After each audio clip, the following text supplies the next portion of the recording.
ଜୀବନରେ ଯଦି ଆପଣ କିଛି ବଡ଼ ଆଚିଭ୍ କରିବାକୁ ଚାହୁଁଛନ୍ତି ନିଜ ପ୍ୟାରେଣ୍ଟସ୍ ପାଇଁ ନିଜ ପାଇଁ ତ କେମିତି କରିପାରିବେ।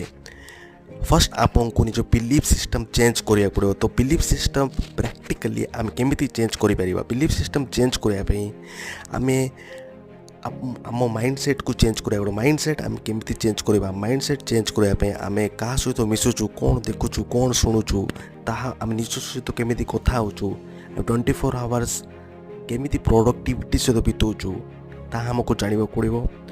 ଆଣ୍ଡ ଆମ ହ୍ୟାବିଟ୍କୁ ଆମ ହ୍ୟାବିଟ୍ରେ ଚେଞ୍ଜେସ୍ ଆଣିବାକୁ ପଡ଼ିବ। ଯାହା ବି ଆମେ ଆଜି ଅଛୁ ଆମ ହ୍ୟାବିଟ୍ କାରଣ ଅଛି। ତ ଆପଣ କେମିତି ନିଜ ହ୍ୟାବିଟ୍କୁ ଚେଞ୍ଜ କରିପାରିବେ।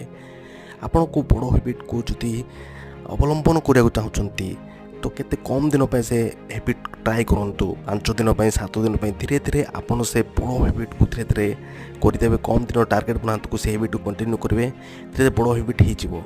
ତ ଲାଇକ୍